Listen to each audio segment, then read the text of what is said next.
నమస్కారం, నందిగాం న్యూస్కి స్వాగతం. హెడ్లైన్ చూద్దాం.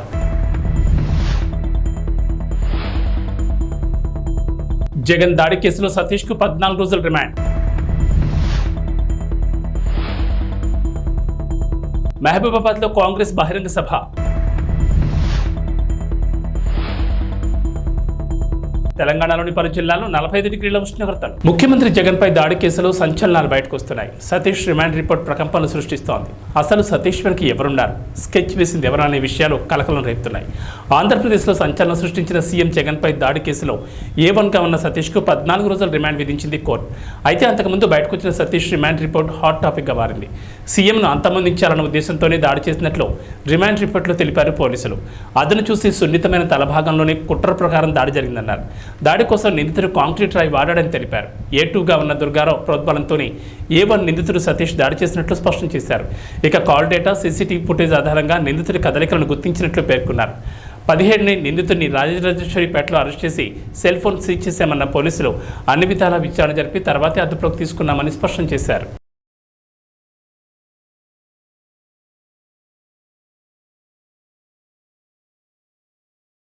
ముఖ్యమంత్రి వైఎస్ జగన్మోహన్ రెడ్డి చేపట్టిన మేమంతా సిద్ధం బస్సు యాత్ర కొనసాగుతోంది. ఇవాళ బస్సు యాత్రలో భాగంగా సీఎం జగన్ ఉదయం 9 గంటలకు ఎస్టీ రాజపురం రాత్రి బస్సు నుంచి బయలుదేరతారు. రంగంపేట, పెద్దాపురం బైపాస్, సామరకోట బైపాస్ మీదుగా ముందూరు క్రాస్ చేరుకుని భోజనం విరామం తీసుకుంటారు. అనంతరం ముందూరు క్రాస్ కాకినాడ బైపాస్ మీదుగా సాయంత్రం 3:30 కాకినాడ అచ్చంపేట జంక్షన్ వద్ద బహిరంగ సభలో పాల్గొని ప్రసంగిస్తారు. సభ అనంతరం Pithapuram bypass, Gollaprolu bypass, Kathipudi bypass, Tuni bypass, Payakarao బ్యాటరీ బైపాస్ మీదుగా గుడిచెర్ల క్రాస్ రాత్రి బస్ శిబిరానికి చేరుకుంటారు. మీ ఇంట్లో మీ బిడ్డ వల్ల మీకు మంచి జరిగి ఉందా లేదా అన్నది మాత్రమే ఆలోచన చేయండి. మీ ఇంట్లో మీ బిడ్డ వల్ల మీకు మంచి జరిగి ఉంటే మాత్రం మీ బిడ్డకు సైనికులుగా మీరే నిలవండి అని చెప్పి సందర్భంగా కోరుతా ఉన్నా. నేటి నుంచి సీఎం రేవంత్ రెడ్డి జిల్లాల పర్యటన చేపట్టనున్నారు. ఇవాళ ఉదయం మహబూబాబాద్ లోక్సభ నియోజకవర్గ కాంగ్రెస్ అభ్యర్థి బలరాం నాయక్ నామినేషన్కు హాజరు కానున్న సీఎం రేవంత్ రెడ్డి సాయంత్రం 4 గంటలకు హెలికాప్టర్లో మహబూబాబాద్ చేరుకుని జనజాతర సభలో పాల్గొనున్నారు. ముఖ్యమంత్రి హోదాలో తొలిసారి మానుకోటకు రానున్న సీఎంకు భారీ ఏర్పాట్లు పూర్తి చేశారు అధికారులు. ఎటువంటి అవాంఛనీయ సంఘటనలు జరగకుండా భారీ బందోబస్తు ఏర్పాటు చేశారు. ఇన్ఛార్జ్ మంత్రి తుమ్మల నాగేశ్వరరావు పర్యవేక్షణలో జన సమీకరణ ఏర్పాట్లు చేశారు. మహబూబాబాద్లోని ఎన్టీఆర్ స్టేడియంలో సభకు భారీ ఏర్పాట్లు పూర్తి చేశారు.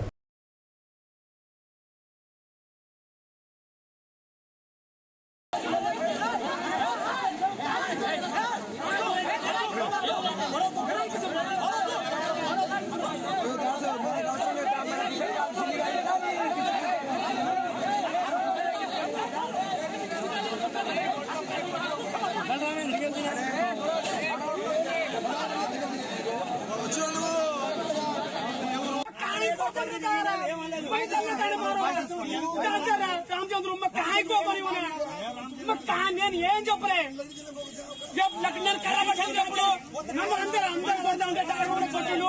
నేను ఇటు వచ్చి కర్ర పట్టుకున్నా, అప్పుడు పట్టుకున్నా. నేను ఫస్ట్ కర్ర పట్టుకోలే. ఎన్నికల ప్రచారంలో భాగంగా తెలుగుదేశం పార్టీ అధినేత నారా చంద్రబాబు నాయుడు ఇవాళ ఆలూరులో పర్యటిస్తారు. మధ్యాహ్నం 3 గంటలకు జరిగే జంక్షన్ సభలో చంద్రబాబు పాల్గొంటారని టీడీపీ జిల్లా అధ్యక్షుడు తిక్కారెడ్డి, అభ్యర్థి వీరభద్రగౌడ్ తెలిపారు. ఆలూరు సభ అనంతరం చంద్రబాబు అనంతపురం జిల్లా రాయదుర్గం సభకు హాజరవుతారు. మరోవైపు టీడీపీ అధినేత నారా చంద్రబాబు నాయుడు ఈ నెల 20న తిరుపతి పార్లమెంట్ నియోజకవర్గ పరిధిలో పర్యటించనున్నారు. ఉదయం 10 గంటలకు గూడూరులో మహిళలతో ప్రత్యేకంగా సమావేశమవుతారు. మధ్యాహ్నం 2 గంటలకు సర్వేపల్లిలో జరిగే సమావేశంలో, సాయంత్రం సచివేడు జరిగే సభలో ప్రసంగిస్తారు. జ్ఞాపకం ఉన్నాడా మీకు? ఆయన ఆత్మ ఇక్కడే ఉంది. ఒక మంచి డాక్టర్ని ఏమడిగాడు? మాస్క్ అడిగాడు. అవునా కాదా? మాస్క్ అడిగిన పాపానికి ఏం చేశారు? అవమానించి, హింసించి, వేధించి చనిపోయేట్టుగా చేస్తే అనిత గారు వీరినంతవరకు ఆయన ఆదుకోవడానికి ప్రయత్నం చేసింది. కానీ వీలుగానే పరిస్థితి. సుధాకర్ రావు, డాక్టర్ సుధాకర్ ఆత్మ శాంతించాలంటే మీరేం చేయాలి? ఏం చేయాలి? అనితని, రమేష్ని గెలిపించాలి, వైసీపీని ఓడించాలి. అప్పుడే ఆయన ఆత్మ శాంతిస్తుంది. నేను అడుగుతున్నా ఒక మాట మిమ్మల్ని అందరినీ, బెస్ట్ అవైలబుల్ స్కూల్స్ రద్దయిపోయినాయి. అందరికంటే ఇక్కడుండే తమ్ముళ్ళు అడుగుతున్న, అందరూ బాధల్లో ఉన్నారే తమ్ముళ్ళు? ఏమమ్మా ఆడబిడ్డలు ఇబ్బందులు ఉన్నాయా లేదమ్మా మీకు? ఎవరికైనా లాభం జరిగింది. మరోవైపు జనసేన పార్టీ అధినేత పవన్ కళ్యాణ్ ఈ నెల 23వ తేదీన నామినేషన్ దాఖలు చేయనున్నారు. పిఠాపురం శాసనసభ స్థానం నుంచి పోటీ చేస్తున్న పవన్ ఈ నెల 23వ తేదీన నామినేషన్ వేయనున్నట్లు జనసేన పార్టీ తెలిపింది. పిఠాపురం అసెంబ్లీ రిటర్నింగ్ ఆఫీసర్కు పవన్ స్వయంగా నామినేషన్ పత్రాలు సమర్పిస్తారు. అదే రోజు సాయంత్రం ఉప్పాడలో బహిరంగ సభ నిర్వహిస్తారు. తెలంగాణలో భానుడి భగభగలు కొనసాగుతున్నాయి. ఒక్క మాటలో చెప్పాలంటే రాష్ట్రం నిప్పుల గుండెలా మారింది. గురువారం రికార్డు స్థాయిలో ఉష్ణోగ్రతలు నమోదు కాగా ఏకంగా 6 జిల్లాలు 45 డిగ్రీలకు పైగా ఉష్ణోగ్రతలు రికార్డయ్యాయి. రాష్ట్రంలోని అత్యధికంగా నల్గొండ జిల్లా మాడుగులపల్లి మండలం, మంచిర్యాల జిల్లా హాజీపూర్ మండలాల్లో 45.2 డిగ్రీల ఉష్ణోగ్రత నమోదైంది. ఏప్రిల్ నెలకు సంబంధించి నల్గొండ జిల్లాలో గత 10 ఏళ్లలో ఇదే అత్యధిక ఉష్ణోగ్రత అని తెలుస్తోంది. మరో 5 జిల్లాల్లో 44.9 డిగ్రీలు, 4 జిల్లాల్లో 44.8 డిగ్రీలు నమోదు కావడంతో పరిస్థితి ఎలా ఉందో అర్థం చేసుకోవచ్చు.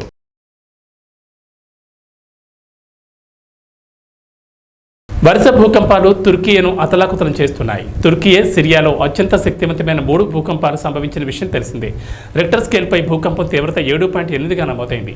ఖర్మన్ మారస్ కేంద్రంగా రెండో భూకంపం 7.7 తీవ్రతతో, మూడవది 7.6 తీవ్రతతో సంభవించినట్లు అధికారులు తెలిపారు. తాజాగా మంగళవారం ఉదయం మరోమారు భూకంపం సంభవించింది.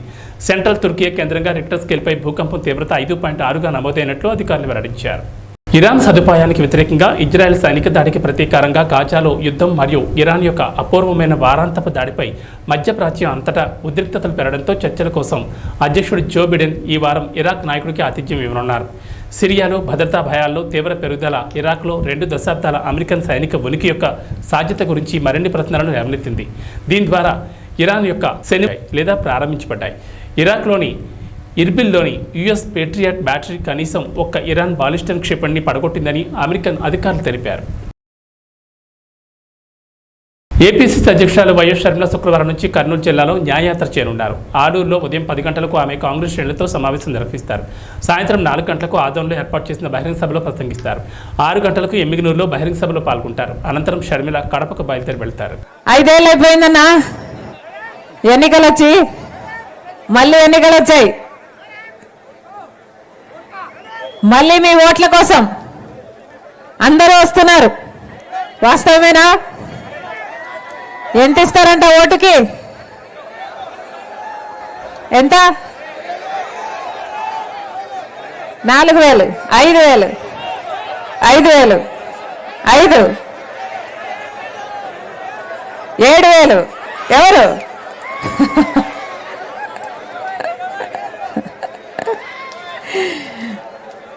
తెలుగుదేశం పార్టీ అధినేత చంద్రబాబు తరఫున ఆయన సత్యమణి నారా భువనేశ్వరి శుక్రవారం మధ్యాహ్నం 1:27 కుప్పంలో నామినేషన్ దాఖలు చేశారు.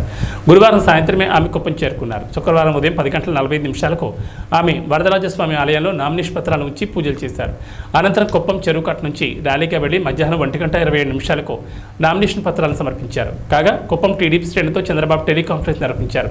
తన తరపున భువనేశ్వరి శుక్రవారం నామినేషన్ వేయనున్న నేపథ్యంలో ప్రతి ఇంటికి వెళ్లి ప్రజలను కలిసి తన మాటగా పిలవాలని ఆయన కోరారు.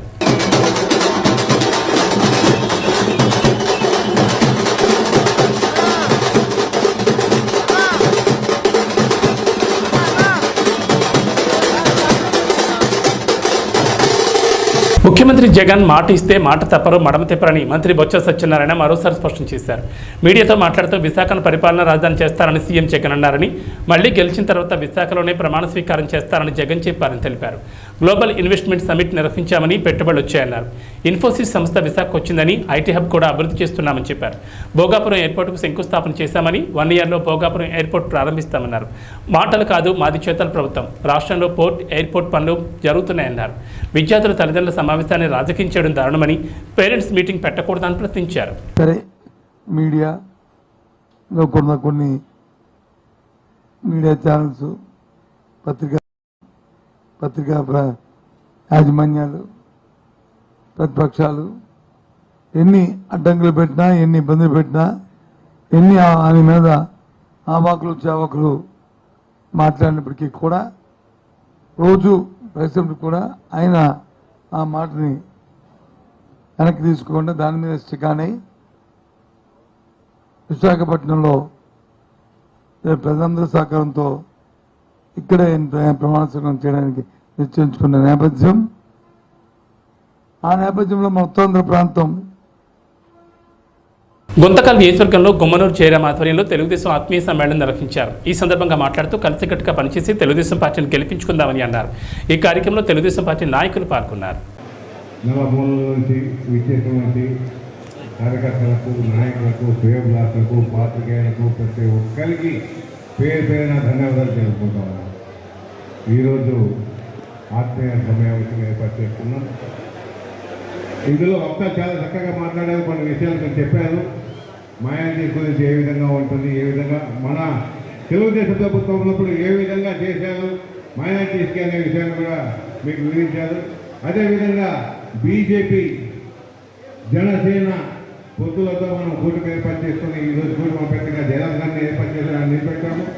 అదేవిధంగా ఎంపీ అభ్యర్థిగా మన అంబికా లక్ష్మణ్ గారిని అభ్యర్థిగా నిలబెట్టాము. మరి వీళ్ళిద్దరిని మనం అందరూ గెలిపించుకునే బాధ్యత మన అందరిపైన ఉంటుందని మీకు అందరికీ తెలియజేస్తున్నాను.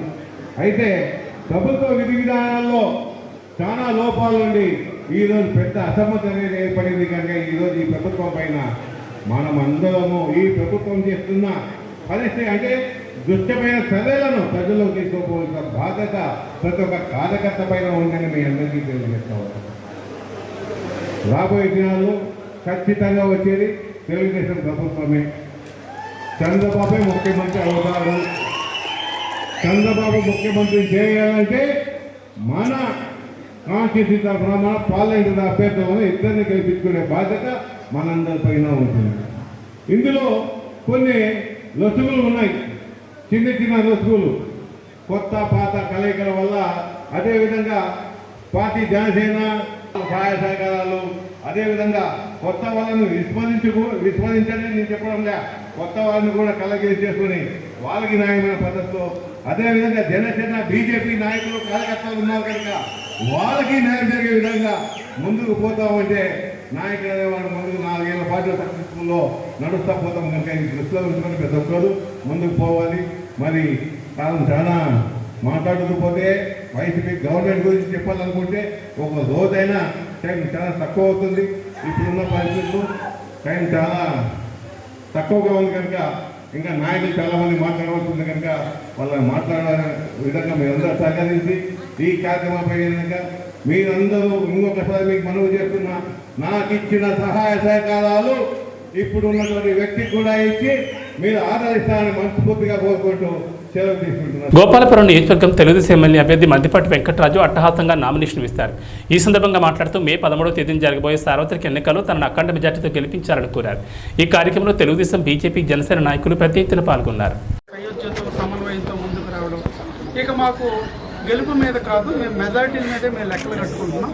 ఖచ్చితంగా ఈ ఆంధ్రప్రదేశ్ రాష్ట్రంలో 175 నియోజకవర్గాల్లో ఒక బలమైన నియోజకవర్గంగా ఎన్డీఏ ప్రభుత్వానికి, అదేవిధంగా ఒక భారీ మెజార్టీ ఇచ్చే నియోజకవర్గంగా గోపాలపురం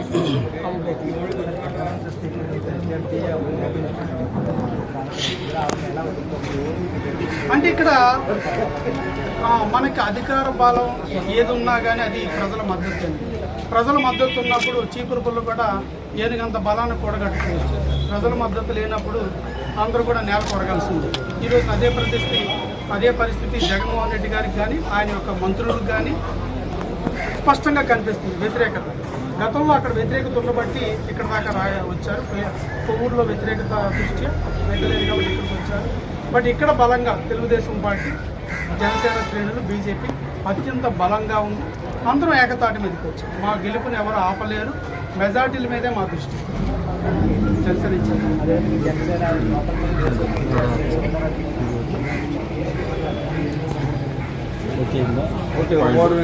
ఆల్రెడీ అడ్రస్ వచ్చింది కదా. కేవలం జనసేన పార్టీ అధినేత పవన్ కళ్యాణ్ గారి వారి యొక్క త్యాగ ఫలితం ఈరోజు 3 పార్టీలు ఒక కూటమిగా ఏర్పడడం జరిగింది. ఎప్పుడూ లేదు చరిత్రలో. 14లో సపోర్ట్ చేస్తాం ఓన్లీ బేషరతుగా. ఈ రోజున అలా కాకుండా 3 కోటాలు కూడా వీళ్ళకి ఎన్ని సీట్లు, వీళ్ళకి ఎన్ని సీట్లు. మీరు ర్యాలీ చూశారు కదా. టీడీపీ వాడు ఎంతమంది ఉన్నారు, జనసేన వాడు ఎంతమంది ఉన్నారు, అలాగే భారతీయ జనతా పార్టీ వాడు కూడా అలాగే ఉన్నారు. అలాగే రేపు ఎలక్షన్ వరకు కూడా అందరూ కూడా సమన్వయంగా వెళ్ళి జగన్మోహన్ రెడ్డి గవర్నమెంట్ని గద్దె దించింది. అందులో అనుమానం లేదు. లేకపోతే ఎవరికి దిగకుండా భవిష్యత్తు చూశారు కదా. అంటే నిజాం సభలో సిద్ధం సభలో ఏ విధంగా విలేకరులను కొట్టడం చేయడం చూశారు కదా. ఇదే కాదు, ప్రతి విషయం కూడా రాక్షస పరిపాలన 5 సంవత్సరాలు. అప్పుడైతే నమ్మారు వాగ్దానం, ఆయన చేసిన వాగ్దానాలు, సరే ఒక ఛాన్స్ ఇస్తామని. ఇప్పుడు ప్రసక్తే లేదు. హోమ్ మినిస్టర్ కాదు కదా, సీఎం కూడా దిక్కు ఉండదు. అందరం ఓడిపోతారు. రాసుకోండి కావాలి. ఎమ్మిగనూరు అసెంబ్లీ నియోజకవర్గ వైఎస్ఆర్సీపీ పార్టీ అభ్యర్థి బుట్టా రేణుక ఎన్నికల ప్రచారం నిర్వహించారు. ఈ సందర్భంగా పార్టీ శ్రేణులు అడుగడుగున పోలవర్షం కురిపిస్తూ జననిరసన పలికారు. అనంతరం మాట్లాడుతూ ప్రజలందరి ఆశీర్వాదంతో విజయం సాధిస్తామని తెలిపారు. మొట్టమొదటి నామినేషన్ ఎమ్మిగనూరు అభ్యర్థి బుట్టా రేణుక నామినేషన్ దాఖలు చేశారు. నాయకులు, కార్యకర్తలు చాలా ఉత్సాహంగా ఉన్నారు. ఎప్పుడెప్పుడు ఎలక్షన్ డేట్ వస్తుందా అని ఎదురు చూస్తున్నారు. ఖచ్చితంగా వైఎస్ఆర్సీపీ ఎమ్మిగనూరు బంపర్ మెజార్టీతో కైవసం చేసుకుంటామని ధీమా వ్యక్తం చేశారు. సార్వత్రిక ఎన్నికల సమయం దగ్గర పడుతున్న వేళ గాజువాకలో వాతావరణం వేడెక్కుతోంది. ఆయా పార్టీల బలబలాలను నిరూపించుకుంటున్న తరుణంలో టీడీపీ వైపు ఎక్కువగా మక్కువ చూపుతున్నారు. తాజాగా గాజువాక 66, 67 వార్డులకు చెందిన వైకాపా మహిళా కార్యకర్తలు ఆ పార్టీని వీడారు. పల్లా వెంటే ఉంటామంటూ పార్టీ కండువాలు వేసుకున్నారు. వీరందరినీ సాధారణంగా ఆహ్వానించిన పల్లా మహిళా అభ్యున్నతికి తమ ప్రభుత్వ అధికారంలోకి రాగానే ఎక్కువగా ప్రాధాన్యత ఇస్తామన్నారు. సూపర్ 6 పథకాలపై విస్తృత ప్రచారం చేస్తున్నామని తెలిపారు. పార్టీలో ప్రతి మహిళకు గౌరవించేలా ముందుకు వెళ్తామన్నారు. ఈ కార్యక్రమంలో నాయకులు పాల్గొన్నారు. 66వ వార్డు మహిళల నాయకత్వం.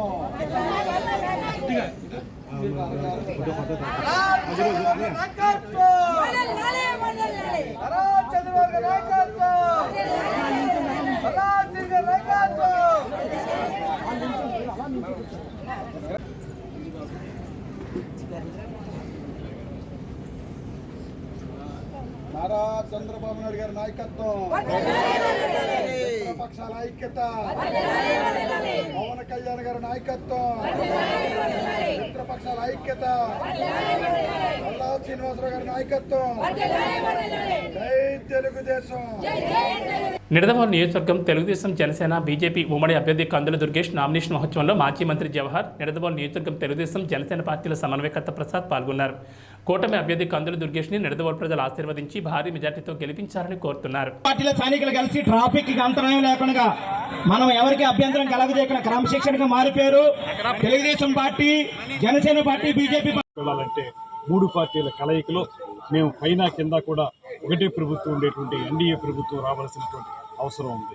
ఇవాళ ఇక్కడ తెలుగుదేశం, జనసేన, భారతీయ జనతా పార్టీలు కలిసి ప్రభుత్వాన్ని స్థాపిస్తే పైన ఎటు ఎన్డీఏ ప్రభుత్వం రాబోతుంది.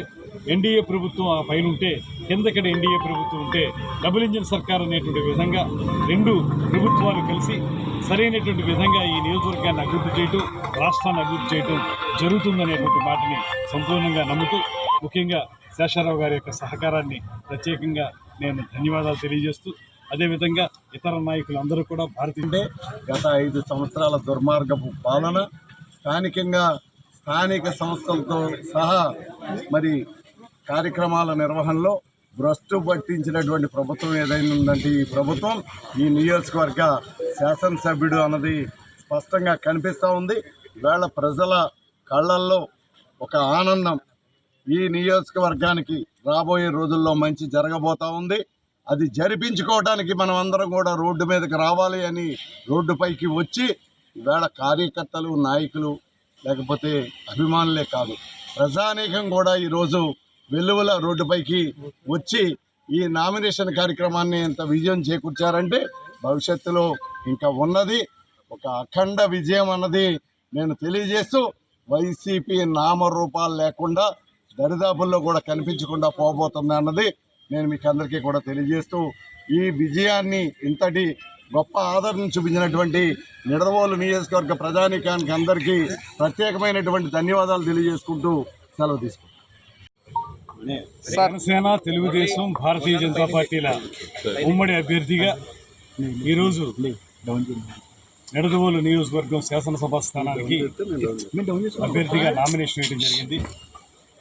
పెద్దలు మాజీ శాసనసభ్యులు శ్రీ శేషారావు గారు, అదేవిధంగా శ్రీ భోగవల్లి ప్రసాద్ గారు, భారతీయ జనతా పార్టీకి చెందినటువంటి శ్రీ బండి సత్యనారాయణ గారు, గన్నమని సుబ్రహ్మణ్యం గారు, అదేవిధంగా ఇక్కడ చేసినటువంటి ఇతర నాయకులు అందరి యొక్క సహకారంతో, అదేవిధంగా తెలుగుదేశం పార్టీ జిల్లా అధ్యక్షులు కేఎస్ జవహర్ గారి సహకారంతో అద్భుతమైనటువంటి ఒక ర్యాలీగా ప్రజలందరి ఆదరాభిమానాలతోటి వారందరి ఆమోదంతో ఈ నామినేషన్ వేయడం జరిగింది. ఈరోజు ఆస్పిషియస్ డే అని చెప్పి ఈ సందర్భంగా ఒకటేనే మనం చేస్తున్నాం. 5 సంవత్సరాల వైఎస్ఆర్ కాంగ్రెస్ ప్రభుత్వం ఈ రాష్ట్రానికి ఏ రకమైనటువంటి అభివృద్ధిని సాధించి పెట్టలేదు. అదేవిధంగా సంక్షేమం కూడా అరకొరగా సాగుతున్నటువంటి సందర్భంలో ఈ ప్రభుత్వం యొక్క అప్రజాస్వామిక విధానాలని మనం కాలదన్నాలి.